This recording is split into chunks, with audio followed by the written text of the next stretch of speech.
How do you battle high CPMs and what do you do to bring them down?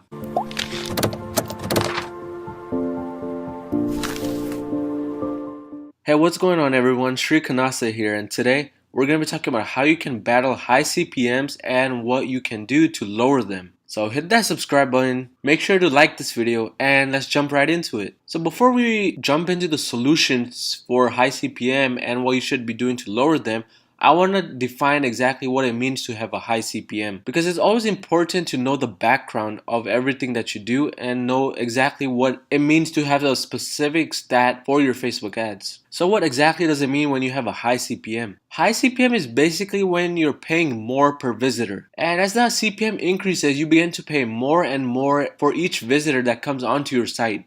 Now, it doesn't matter if they convert or not, but when the CPM begins to increase or you have a high CPM in general, that means you're paying way more per customer than you should be paying. And generally, a high CPM is anything over $15. So if you have a few ad sets with CPMs over $15, you gotta watch this video till the end. And this happens because Facebook tries to show your ad more towards the audience that's highly likely to click on the ad than the bad traffic, and this results in your ad set competing in more auctions. And in an auction basis, if someone else has a higher bid than you, then they're going to win the auction, and this just results in your CPM skyrocketing over time. But don't worry, there are definitely easy solutions to battle high CPMs and bring them down so you have more profitable ad sets and you're getting more profit per product that you test. So what is the solution? The solution is very simple, and I have 5 solutions for you guys here. You can implement any of them and see how it affects your CPMs. And also let me know down in the comments section if these solutions do help you. But the first solution is switching off the ad sets that have a high CPM, making a new exact copy of it. And by making an exact new copy, you're not duplicating it. Do not duplicate the original ad set. You want to make a whole new ad set with the exact targeting as you had on the original ad set, but do not duplicate it and basically start your ad sets again. I have done this previously and it has worked for me and brought my CPM down. And the reason why this works is because over time your audience begins to get exhausted. So basically Facebook starts to show you the ad over and over again to same types of people.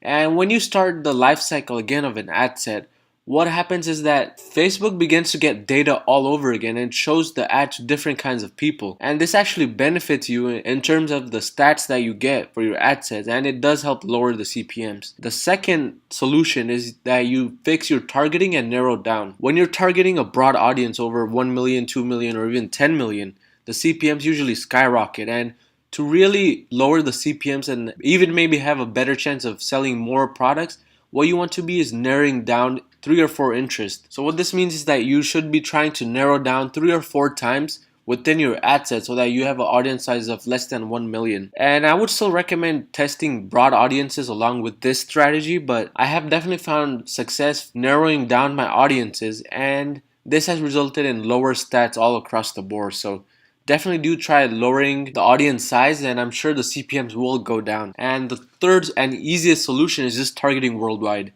Now, when I say target worldwide, that does not mean target exactly all the countries. You want to still be excluding some countries, such as Indonesia and parts of Africa, and even sometimes India or Pakistan. And the reason why we exclude these countries is because these are not highly converting countries, but the individuals from these countries do end up clicking your ad. So it just screws up the data. So to prevent that from happening, do exclude some countries. But I have found success targeting worldwide, and this has resulted in a very low CPM, even near the $2 and $3 range. So targeting worldwide does lower your CPM in general. The fourth solution is not targeting engaged shoppers. Again, engaged shoppers are the shoppers who have shown purchase behavior in the past week or so. And this causes a lot of the people using Facebook ads to target engaged shoppers, which again results in more competition and a higher CPM. So in order to lower your CPM, you can maybe try having one interest narrowed down to engaged shoppers and having another ad set with same interest but not narrowed to engaged shoppers. Again, I have personally found success not targeting engaged shoppers sometimes, and this does lower the CPM, but on other times, it may be more beneficial to have a higher CPM but then still target engaged shoppers, because again, they're engaged shoppers. They're more likely to purchase from you. And the fifth and final solution to tackle this problem is video ads. I have definitely noticed a lower CPM whenever I launch video ads over photo ads, but that does not mean that you should 100% stay away from photo ads. You should still be trying photo ads, and I did find my first winner through a photo ad. But definitely do implement video ads into your ad sets and see if that makes a difference. So these were just 5 quick solutions and what you could do in order to lower your CPM and have a higher chance of selling more and getting high profits. So I do hope this video was helpful for you all, and if it was, let me know down in the comment section. I'll see you guys next time.